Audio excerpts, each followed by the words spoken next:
Hello दोस्तों, अभिनव coaching centre में आपका स्वागत है। जो विविध प्रश्न वाला 2 है उसका क्वेश्चन नंबर 15 है। वह बड़ी से बड़ी संख्या ज्ञात कीजिए जिससे उस संख्या से 2053 और 967 को विभाजित करने पर शेषफल क्रमशः 5 तथा 7 प्राप्त हो। यानी एक संख्या ऐसी ज्ञात करनी है, इसमें और इसमें भाग देने पर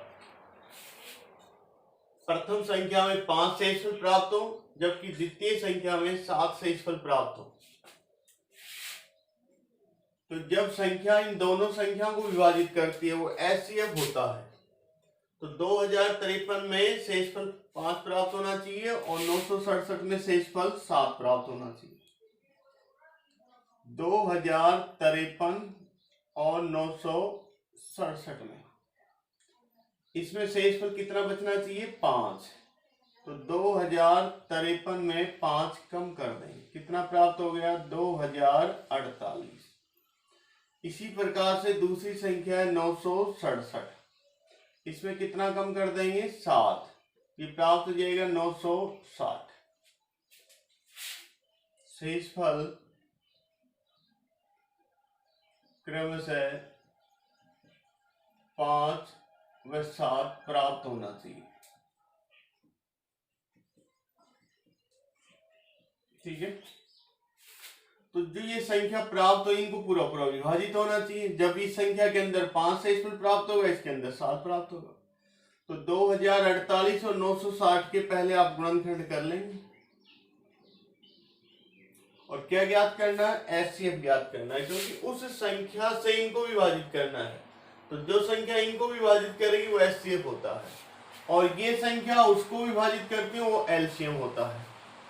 तो इसके अंदर यदि आप 2 का भाग देंगे तो 1024 प्राप्त होगा। 2 का भाग देंगे 512 प्राप्त होगा। 2 का भाग देंगे 256 प्राप्त होगा। फिर 2 का भाग देंगे 128 प्राप्त होगा।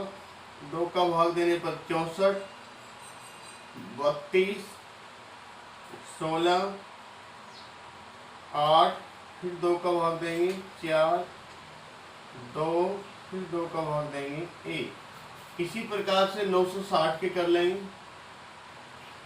2 का भाग देंगे 480, 240, 120, 60, 30 और 15। और 15 में किसका भाग देंगे? 3 का, तो 5 प्राप्त हो जाएगा। 5 का देंगे 1 प्राप्त हो जाएगा। तो 2048 इसके जो गुणनखंड प्राप्त हैं 1, 2, 3, 4, 5, 6, 7, 8, 9, 10, 11। 1, 2, 3, 4, 5, 6, 7, 8, 9, 10, 11। 2, 3, 4, 5, 6, 7, 8, 9, 10 और 11। इसी प्रकार से 960 के लिखेंगे। 2 के गुणनखंड 1, 2, 3, 4, 5, 6।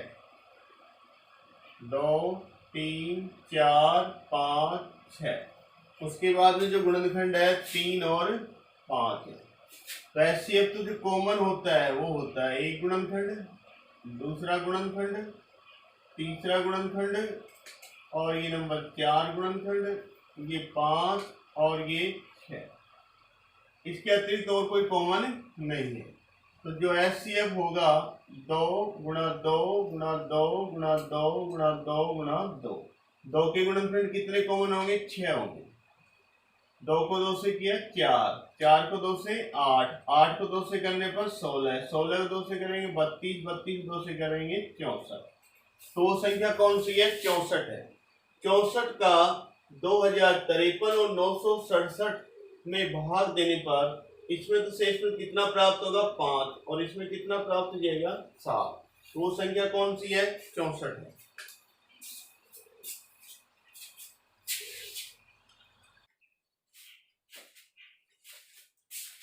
इसका जो नेक्स्ट क्वेश्चन है, व्याख्या कीजिए 7 गुना 11 गुना 13 प्लस 13 एवं 7 गुना 6 गुना 5 गुना 4 गुना 3 गुना 2 गुना 1 गुना 5, यहां पर ये प्लस में 5 है।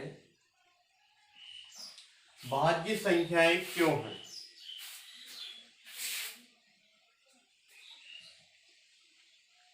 भाज्य संख्याएं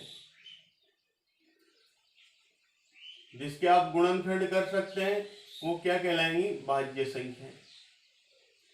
जिनके आप गुणनखंड नहीं कर सकते वो क्या कहलाएंगे? अभाज्य संख्याएं कहलाएंगी। भाज्य संख्या जैसे 6 है तो 6 में आप गुणनखंड भी कर सकते हैं। इसके गुणनखंड होंगे 2 गुना 3 गुना 1। तो इसका तात्पर्य ये हुआ कि 6 को आप 2 से विभाजित कर सकते हैं, 3 से विभाजित कर सकते हैं और 1 से विभाजित कर सकते हैं। अभाज्य संख्याएं, अभाज्य संख्याएं, अभाज्य संख्या जैसे 5 है, इसके गुणनखंड क्या होंगे? 1 गुना 5। तो इस 5 को आप 1 से विभाजित कर सकते हैं और 5 से विभाजित कर सकते हैं।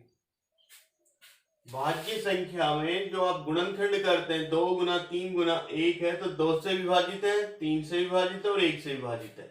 अभाज्य संख्या है 5 है तो इसको आप 1 से विभाजित कर सकते हैं और 5 से विभाजित कर सकते हैं। इसी प्रकार से जैसे 11 है तो 11 के गुणनखंड क्या होंगे? 1 गुना 11। इसको आप 1 से विभाजित कर सकते हैं और 11 से विभाजित कर सकते हैं। तो जो अभाज्य संख्या होती है उसमें केवल 2 ही गुणनखंड होते हैं, जबकि भाज्य संख्या में 2 से अधिक गुणनखंड होंगे। अभाज्य संख्या के जब आप गुणनखंड करेंगे तो केवल कितने गुणनखंड प्राप्त होंगे? 2 ही गुणनखंड प्राप्त होंगे, जबकि इसमें गुणनखंडों की संख्या क्या होगी? 2 से अधिक होगी। तो जिसके अंदर केवल 2 ही संख्याओं का भाग जाए, जब 2 गुणनखंड प्राप्त है तो 2 ही संख्याओं का भाग जाएगा। तो वह संख्या जिसमें केवल 2 संख्या या 2 अंकों का ही भाग जाए तो उसे क्या कहा जाएगा? अभाज्य कहा जाएगा। और जिसमें 2 से अधिक हो जाएंगे गुणनखंडों की संख्या, वो कौन सी संख्या कहलाएगी? भाज्य कहलाएगी। अब जैसे यहाँ पर 1 है, 1 का जो गुणनखंड है वो तो 1 ही रहेगा। तो इस प्रकार से इसमें केवल 1 ही संख्या का भाग जाएगा। तो न तो इसमें 2 संख्या है और न 2 से अधिक है। तो एक जो संख्या होती है न तो भाज्य है, न तो भाज्य है और न ही अभाज्य है। भाज्य के लिए 2 से अधिक गुणनखंड होना जरूरी है तो 2 से अधिक गुणनखंड भी नहीं है। अभाज्य के लिए 2 गुणनखंड होना जरूरी है, 2 गुणनखंड भी नहीं है। तो इस प्रकार एक को न तो भाज्य कहेंगे और न अभाज्य कहेंगे। अब इसी प्रकार से जो संख्या दी गई है 7 गुना 11 गुना 13 प्लस में 13, तो सबसे पहले देखिए इसमें 13 कॉमन है। 13 कॉमन ले लेंगे, गुना में लिखा जाएगा 7 गुना 11 गुना 13 और प्लस में 1। 13 कॉमन ले लेंगे तो यहाँ भी 1 लिखा जाएगा। 13 इसमें कॉमन है तो 13 7 गुना 11 गुना 1 प्लस में 1। अब इसके जो गुणनखंड देखिए आप कितने होंगे? एक गुणनखंड तो ये बन गया, एक गुणनखंड ये बन गया, इसको पूरा 1 माना जाएगा। और इसके जब गुणनखंड लिखे 13 लिखा जाएगा गुना कोष्टक में 7 गुना 11 गुना 1 प्लस में 1 और गुना 1।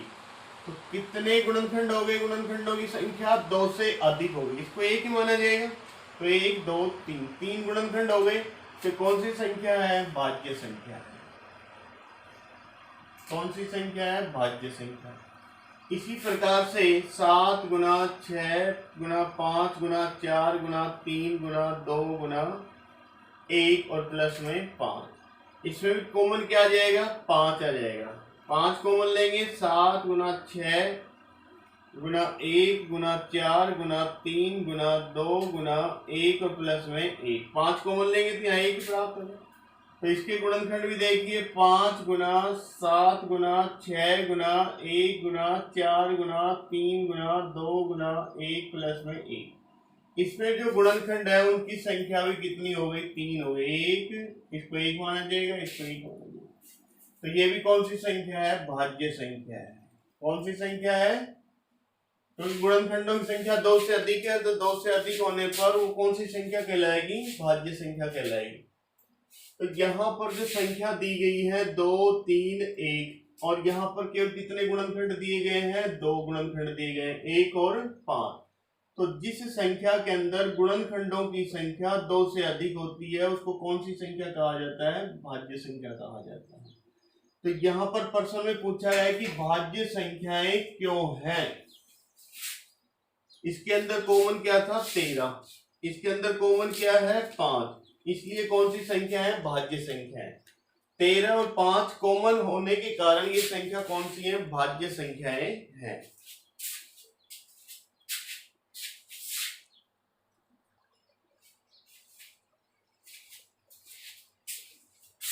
नेक्स्ट क्वेश्चन है, यदि दो संख्याएं 306 और 657 का महत्तम समावर्तक 9 हो तो इनका लघुत्तम समावर्तक ज्ञात कीजिए।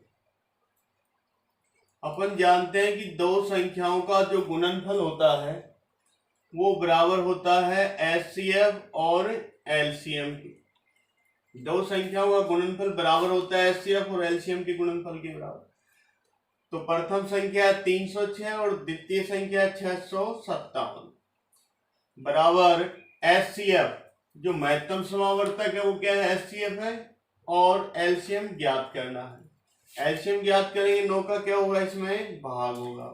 306 गुना 657 और भाग कितने का देंगे इसमें? 9 का। तो 9 से कितना डिवाइड हो जाएगा? 3। कितने प्राप्त होंगे? 3 और 9 4 36। तो इस प्रकार से 34 गुना 657। अब यहाँ पर 657 को गुणा कितने से कर लेंगे? 34 से। तो 28, 2 प्राप्त हुआ, 20 और 2 22, फिर 2 प्राप्त हुआ, 24 से 2 26, फिर कितने से गुणा कर लेंगे? 3 से, 21, 2 15 और 2 17, फिर 1 प्राप्त होगा, 18 और 1 19, 8 3 3 और 2 और 1 2। तो इस प्रकार से 22 33 8 ये क्या प्राप्त हो जाएगा? एलसीएम। इस प्रकार से विविध प्रश्नमाला 2 के क्वेश्चन नंबर अपन ने 15 से लेकर 17 तक पढ़े और कल पढ़ेंगे। धन्यवाद।